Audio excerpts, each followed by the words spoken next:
Hello दोस्तों, स्वागत है आपका हमारे यूट्यूब चैनल उत्तराखंड ज्ञान विद जीवन में। आप सभी को शिक्षक दिवस की बहुत बहुत बधाई है।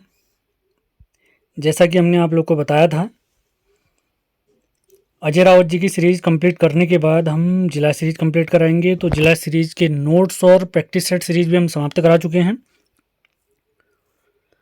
आज से हम एक नई सीरीज स्टार्ट कर रहे हैं, उत्तराखंड के महत्वपूर्ण वन लाइनर। उत्तराखंड की परीक्षावाणी से रिलेटेड बहुत सारे वीडियो, उत्तराखंड के इतिहास से रिलेटेड अजय रावत की कंप्लीट बुक, उत्तराखंड जिला सीरीज के सभी नोट्स और प्रैक्टिस सेट हम समाप्त करा चुके हैं। डिटेल क्लास और भी आती रहेंगी। अब हमारा मेन फोकस है उत्तराखंड के महत्वपूर्ण वन लाइनर पर, यानी उत्तराखंड की जितनी भी महत्वपूर्ण पुस्तकें हैं उन सभी से उठाए गए सवाल हैं या आगामी परीक्षाओं में डायरेक्ट पूछे जा सकते हैं। तो इन सभी परीक्षाओं को ध्यान में रखते हुए इस वन लाइनर सीरीज को स्टार्ट किया गया है। अब एक और वन लाइनर सीरीज आएगी आप लोग के लिए, अजय रावत की चैप्टर वाइज वन लाइनर। यानी अजय रावत जो हमारे उत्तराखंड के इतिहास की महत्वपूर्ण पुस्तक है, उसमें टोटल 9 चैप्टर हैं। तो 9 चैप्टर के 9 वीडियो वन लाइनर से रिलेटेड आएंगे आप लोग के लिए। तो उस सीरीज के लिए भी आप लोग तैयार रहें। और जितने भी क्लास हमने कंप्लीट करा दी हैं, सारी महत्वपूर्ण जानकारी, सारे इंपॉर्टेंट लिंक, हमारे व्हाट्सएप चैनल का लिंक, टेलीग्राम चैनल का लिंक सब डिस्क्रिप्शन में दिया हुआ है। वहाँ पर हमारा नंबर भी बताया गया है। मैं एक बार फिर से आपको अपना नंबर बता देता हूँ, 7895127508। PDF इत्यादि प्राप्त करनी है, पढ़ाई से रिलेटेड कोई एडवाइस चाहिए तो आप इस नंबर पे बेझिझक होकर मैसेज कर सकते हैं। समय मिलते ही आपका समाधान किया जाएगा। तो स्टार्ट करते हैं। तो वन लाइनर सीरीज में आपको बता देता हूँ, रोज़ हम जिस दिन भी हमारी ये वीडियो आएगी उसमें टोटल 50 इंपॉर्टेंट वन लाइनर हम देखने वाले हैं। तो आज शुरुआत के 50 इंपॉर्टेंट वन लाइनर देखना स्टार्ट करते हैं।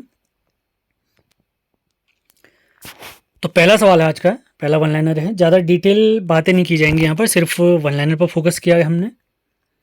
तो पहला सवाल है, खड़ी बाजार कहाँ स्थित है? खड़ी बाजार कहाँ स्थित है? ये रानीखेत में स्थित है। दूसरे सवाल की तरफ बढ़ते हैं। किस पवार शासक ने आधुनिक हरिद्वार की नींव रखी थी? इसका राइट आंसर है मानसा। अगले सवाल की तरफ बढ़ते हैं। मानसा ने किसे स्वर्णिम विजेता की उपाधि दी? अपने सेनापति कालू सिंह भंडारी जी को दी। अगले सवाल की तरफ बढ़ते हैं। अगला वन लाइनर, चौबटिया उद्यान के पहले सुपरिटेंडेंट कौन थे? डब्ल्यू क्रो थे। कब? 1870 में, 1870। अगले फैक्ट की तरफ बढ़ते हैं। राज्य में ढोल सागर के एकमात्र ज्ञाता बताइए। तो इसका राइट आंसर है उत्तम दास जी। अगला पॉइंट देखते हैं। किस शैलचित्र में 14 नर्तकों को यानी डांसर्स को नृत्य करते हुए दर्शाया गया है? तो इसका राइट आंसर है कसार देवी अल्मोड़ा में स्थित है। यहाँ पर हमारे विवेकानंद जी भी आए थे। आप लोग के लिए सवाल है, आपने बताना है कसार देवी में विवेकानंद जी कब आए थे। अगला पॉइंट है, कत्यूरी काल में तपोवन को क्या कहा जाता था? तो इसका राइट आंसर है सुभिक्षपुर कहा गया है। अगला पॉइंट देखते हैं। नशे पर आधारित पुस्तक जिंदगी ज़रूरी है, यह किन की रचना है? तो ये रचना है हमारे पीताम्बर अवस्थी जी की। इन्हें नशा मुक्त अवस्थी भी कहते हैं। अगला पॉइंट देखते हैं। स्वतंत्रता संग्राम में पिथौरागढ़ का योगदान, इस पुस्तक के लेखक है जगत सिंह चौहान जी। अगला सवाल देखते हैं। पुष्कर नाग मेला कहाँ लगता है? तो ये हमारे प्यारे बागेश्वर में लगता है।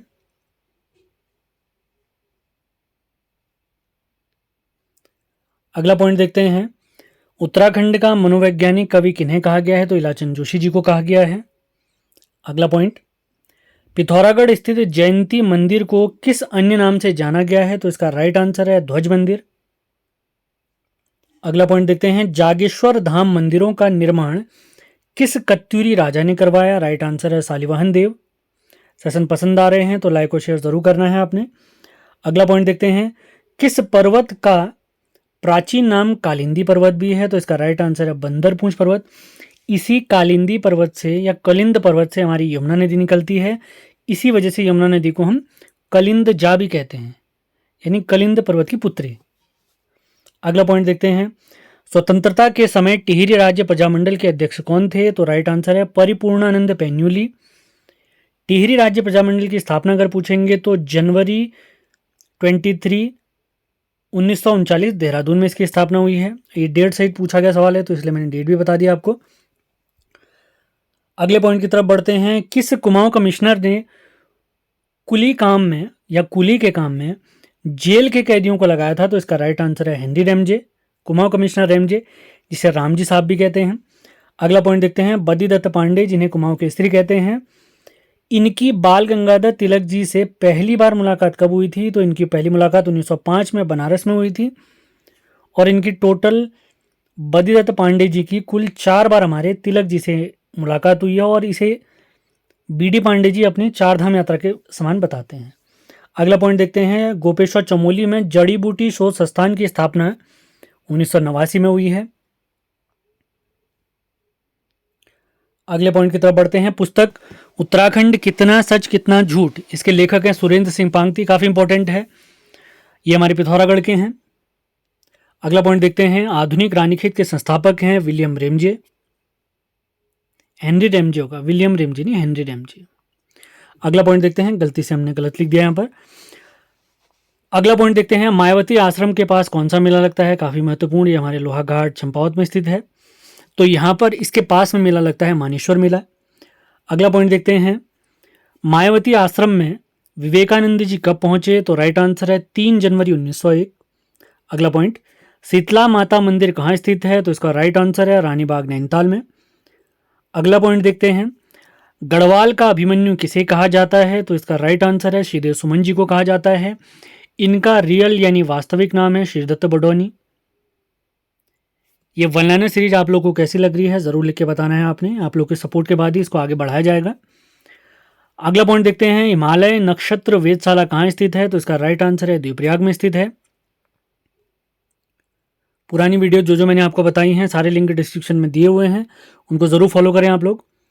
अगला पॉइंट देखते हैं। सकलाना विद्रोह कब हुआ था? 1947 में हुआ था, जिस समय पे टिहरी रियासत के राजा मानवेंद्र शाह जी थे। अगले पॉइंट की तरफ बढ़ते हैं। ज्वालपा देवी धाम किस नदी के तट पर स्थित है? तो इसका राइट आंसर है पश्चिमी न्यार। तो ये जो न्यार नदियाँ हमारी हमारी दूधातोली से निकलती हैं। तो दूधातोली शिखर से हमारी टोटल 5 नदियाँ निकलती हैं। 2 नदियाँ मैंने आपको बता दी, पूर्वी न्यार और पश्चिमी न्यार।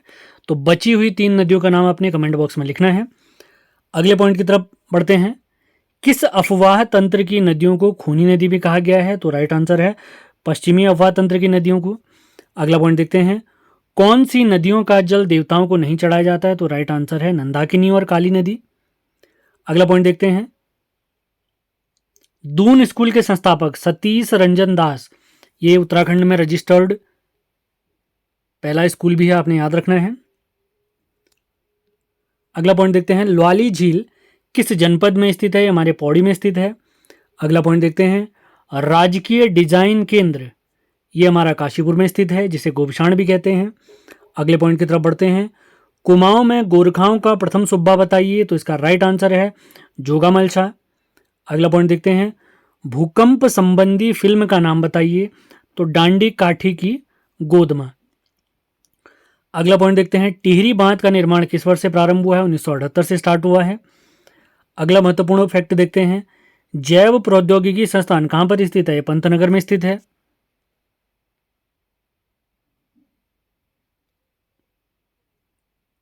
अगला पॉइंट।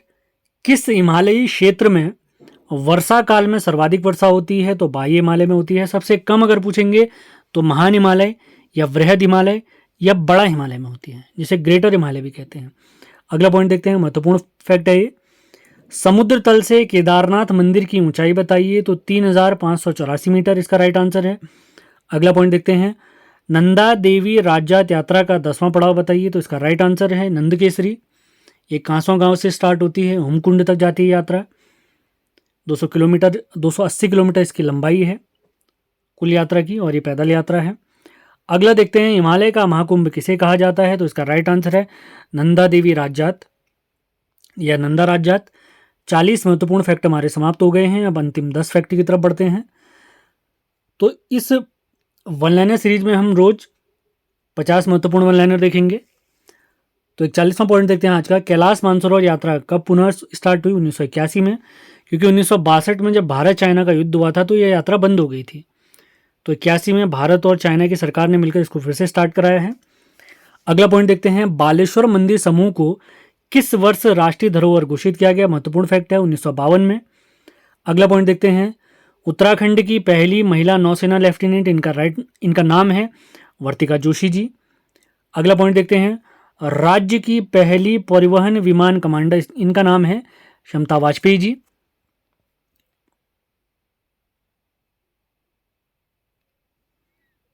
अगला फैक्ट देखते हैं, हरगोविंद पंत जी को जननायक किसने कहा है? तो इसका राइट आंसर है विक्टर मोहन जोशी जी ने, जिन्होंने 1930 में एक पत्र स्टार्ट करा था। उसका नाम आप लोग लिख के ज़रूर बताएं। विक्टर मोहन जोशी जी ने 1930 में एक समाचार पत्र स्टार्ट करा था, उसका नाम आप लिख कर बताएं। अगला फैक्ट देखते हैं, उत्तराखंड से बने पहले नौसेना अध्यक्ष देवेंद्र जोशी जी, ये अल्मोड़ा के हैं हमारे। अगला फैक्ट देखते हैं, पंडित नैन सिंह ने नेपाल से ल्यासा तिब्बत में एक जगह है, इसका सर्वेक्षण कब किया था? तो इसका राइट आंसर है 1866-67 में। अगला फैक्ट देखते हैं, गढ़वाल की प्रथम महिला लेखिका, इनका नाम है विद्यावती डोभाल। अगला फैक्ट देखते हैं, शिखर जलप्रपात है जिसे हम झरना भी कहते हैं, ये कहाँ स्थित है? ये हमारे प्यारे देहरादून में स्थित है, हमारी राजधानी देहरादून में स्थित है। और देखते हैं आज का अंतिम फैक्ट, देहरादून को मेरठ मंडल से हटाकर गढ़वाल में कब शामिल किया गया? तो इसका राइट आंसर है 1975, 1975। तो इसी के साथ आज के हमारे महत्वपूर्ण वर्णन समाप्त होते हैं। उम्मीद है सेशन आपको पसंद आया होगा। आप लोग लिख के ज़रूर बताएं। आप लोग के सपोर्ट के बाद ही सीरीज़ को और आगे बढ़ाया जाएगा। और जितने भी महत्वपूर्ण लिंक मैंने आपको बताए थे, हमारा व्हाट्सएप चैनल, टेलीग्राम चैनल, महत्वपूर्ण लिंक, सारे लिंक डिस्क्रिप्शन में दिए हुए हैं, उनको ज्वाइन ज़रूर करें। तो मिलते हैं अगले वीडियो में। धन्यवाद।